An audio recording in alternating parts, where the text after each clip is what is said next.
Hello friends, my name is Abhay and welcome to my channel DA Gyan जगत।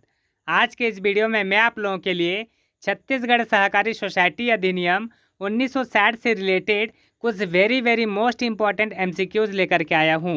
छत्तीसगढ़ राज्य सहकारी विभाग का जो एग्ज़ाम होने वाला है, उस एग्ज़ाम में जिस टाइप के क्वेश्चंस पूछे जाने की संभावना है, उसी टाइप के क्वेश्चंस आज के इस वीडियो में मैं आप लोगों के लिए लेकर के आया हूँ। आज का ये वीडियो आप लोगों के लिए बहुत ही ज़्यादा इंपॉर्टेंट रहने वाला है, इसलिए वीडियो को लास्ट तक ज़रूर देखिएगा। फ्रेंड्स, वीडियो को स्टार्ट करने से पहले आपसे एक रिक्वेस्ट है कि अगर आपने मेरे चैनल को अभी तक सब्सक्राइब नहीं किया है तो मेरे चैनल को प्लीज़ सब्सक्राइब कर लीजिए, और अगर आपको मेरा वीडियो और मेरा कंटेंट अच्छा और प्रॉफिटेबल लगे तो मेरे वीडियो को लाइक और शेयर भी ज़रूर कर देना। तो चलिए बिना देरी किए वीडियो को स्टार्ट करते हैं। क्वेश्चन नंबर फर्स्ट है, भारत में सहकारी समिति अधिनियम 1960 का प्राथमिक उद्देश्य क्या है? ऑप्शन ए है सहकारी समितियों के बीच प्रतिस्पर्धा को बढ़ावा देना। ऑप्शन बी है निजी वित्तीय संस्थानों को विनियमित करना। ऑप्शन सी है सहयोग के माध्यम से सदस्यों की आर्थिक और सामाजिक बेहतरी को सुविधाजनक बनाना। या फिर ऑप्शन डी सरकार नियंत्रित बैंकों की स्थापना करना।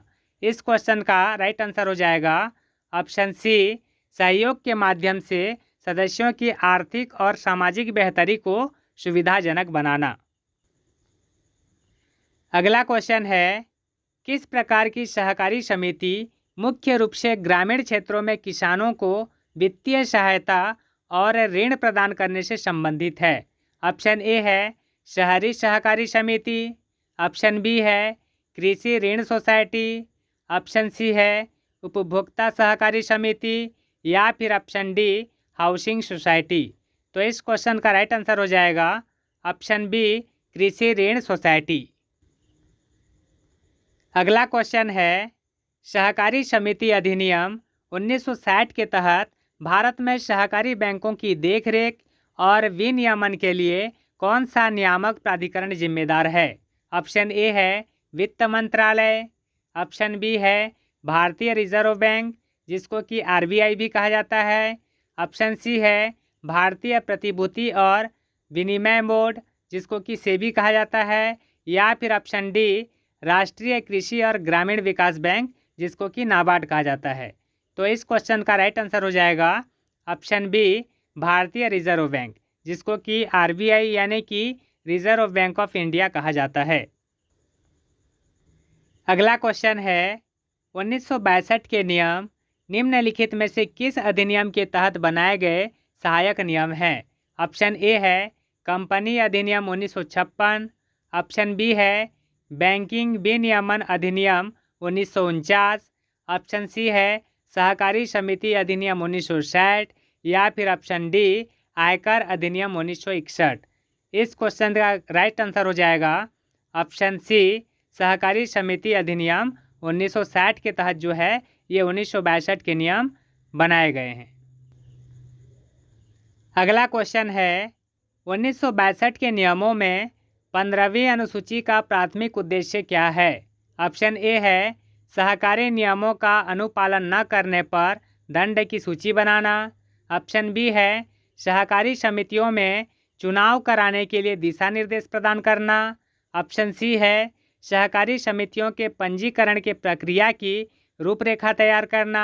या फिर ऑप्शन डी है सहकारी सदस्यों के अधिकारों और जिम्मेदारियों को निर्देशित करना। इस क्वेश्चन का राइट आंसर हो जाएगा ऑप्शन सी सहकारी समितियों के पंजीकरण के प्रक्रिया की रूपरेखा तैयार करना। अगला क्वेश्चन है, निम्नलिखित में से कौन सहकारी समिति अधिनियम 1960 में उल्लेखित सहकारी समिति का एक प्रकार नहीं है? ऑप्शन ए है शहरी सहकारी बैंक। ऑप्शन बी है कृषि ऋण सोसाइटी। ऑप्शन सी है हाउसिंग सोसाइटी। या फिर ऑप्शन डी व्यावसायिक बैंक। तो यहाँ पर सहकारी समिति का हिस्सा बोलने से हमारा जो शहरी सहकारी बैंक है ये तो सहकारी समिति का हिस्सा है। कृषि ऋण सोसाइटी भी सहकारी समिति का हिस्सा है। हाउसिंग सोसाइटी भी सहकारी समिति का हिस्सा है। व्यावसायिक बैंक जो है ये सहकारी समिति का हिस्सा नहीं है। तो इस क्वेश्चन का राइट आंसर हो जाएगा ऑप्शन डी व्यावसायिक बैंक। अगला क्वेश्चन है, सहकारी समिति अधिनियम 1960 के तहत सहकारी समिति के पंजीकरण के लिए आवश्यक सदस्यों की न्यूनतम संख्या कितनी होनी चाहिए?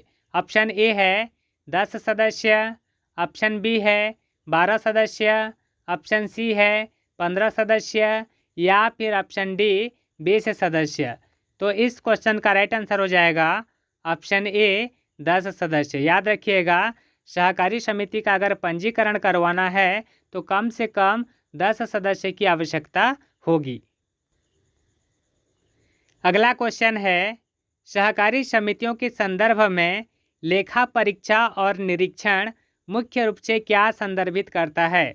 ऑप्शन ए है सहकारी उत्पादों का गुणवत्ता नियंत्रण, ऑप्शन बी है पर्यावरण पर समाज के प्रभाव का आकलन, ऑप्शन सी है वित्तीय रिकॉर्ड और संचालन की जांच, या फिर ऑप्शन डी है सहकारी कर्मचारियों का प्रदर्शन मूल्यांकन। इस क्वेश्चन का राइट आंसर हो जाएगा ऑप्शन सी वित्तीय रिकॉर्ड और संचालन की जांच, जिसको कि ऑडिट भी कहा जाता है। अगला क्वेश्चन है, सहकारी समिति अधिनियम 1960 के तहत सहकारी समिति के पंजीकरण के लिए मंजूरी देने के लिए कौन सा प्राधिकरण जिम्मेदार है? ऑप्शन ए है स्थानीय नगर परिषद, ऑप्शन बी है सहकारी समितियों के रजिस्ट्रार, ऑप्शन सी है मुख्यमंत्री कार्यालय, या फिर ऑप्शन डी कृषि मंत्रालय। तो इस क्वेश्चन का राइट आंसर हो जाएगा ऑप्शन बी सहकारी समितियों के रजिस्ट्रार। याद रखिएगा, जो सहकारी समितियों का पंजीकरण होता है उसके लिए जो मंजूरी देने वाला होता है वो होता है रजिस्ट्रार, इसलिए इसका जो जिम्मेदार होगा वो सहकारी समितियों का रजिस्ट्रार होगा।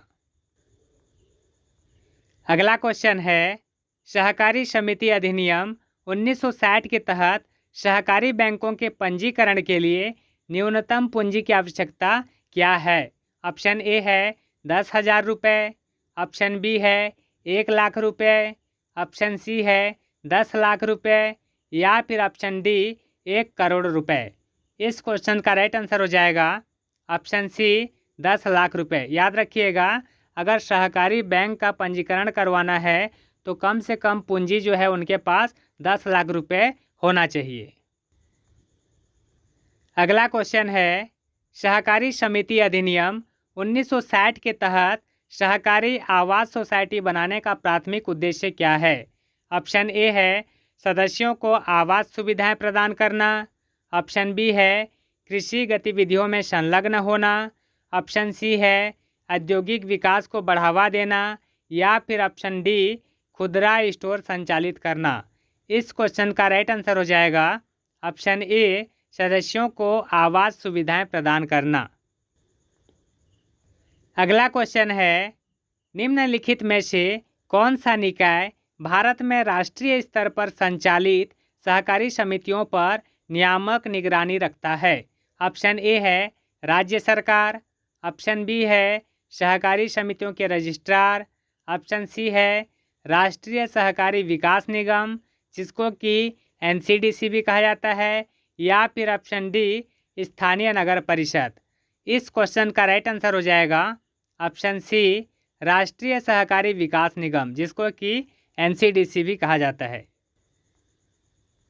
अगला क्वेश्चन है, 1962 के नियम सहकारी समिति के कामकाज के किस पहलू के लिए प्रक्रियात्मक दिशा निर्देश और प्रारूप प्रदान करते हैं? ऑप्शन ए है चुनाव कराना, ऑप्शन बी है प्रति दिवस के कार्यों का प्रबंधन करना, ऑप्शन सी है वित्तीय लेखा परीक्षा आयोजित करना, या फिर ऑप्शन डी सहकारी उत्पादों का विपणन। इस क्वेश्चन का राइट आंसर हो जाएगा ऑप्शन सी वित्तीय लेखा परीक्षा आयोजित करना। अगला क्वेश्चन है, कौन सा अधिनियम या नियम भारतीय रिजर्व बैंक यानी कि RBI को सहकारी बैंकों की वित्तीय स्थिरता सुनिश्चित करने के लिए उनकी निगरानी करने का अधिकार देता है? ऑप्शन ए है सहकारी समिति अधिनियम 1960, ऑप्शन बी है बैंकिंग विनियमन अधिनियम 1949, ऑप्शन सी है आयकर अधिनियम 1961, या फिर ऑप्शन डी कंपनी अधिनियम 2013। इस क्वेश्चन का राइट आंसर हो जाएगा ऑप्शन बी बैंकिंग विनियमन अधिनियम 1949। अगला लास्ट क्वेश्चन है, सहकारी समिति अधिनियम 1960 के तहत संचालन क्षेत्र के संबंध में सहकारी समिति के पंजीकरण के लिए प्राथमिक आवश्यकता क्या है? ऑप्शन ए है इसे एक ही राज्य में संचालित होना चाहिए। ऑप्शन बी है इसे कई राज्यों में संचालित होना चाहिए। ऑप्शन सी है इसे अंतर्राष्ट्रीय स्तर पर संचालित होना चाहिए। या फिर ऑप्शन डी, परिचालन के क्षेत्र पर कोई प्रतिबंध नहीं है। इस क्वेश्चन का राइट आंसर हो जाएगा ऑप्शन डी, परिचालन के क्षेत्र पर कोई भी प्रतिबंध नहीं है। तो ये थे फ्रेंड्स छत्तीसगढ़ सहकारी सोसाइटी अधिनियम 1960 से related very important, most important MCQ। I hope कि आप लोगों को वीडियो अच्छा लगा होगा। अगर आपको वीडियो अच्छा और प्रॉफिटेबल लगा तो मेरे चैनल को प्लीज़ सब्सक्राइब कर लीजिएगा और मेरे वीडियो को लाइक और शेयर भी कर दीजिएगा। तो चलिए फ्रेंड्स, अब हम मिलते हैं नेक्स्ट वीडियो में नेक्स्ट टॉपिक के साथ। जय हिंद, जय भारत।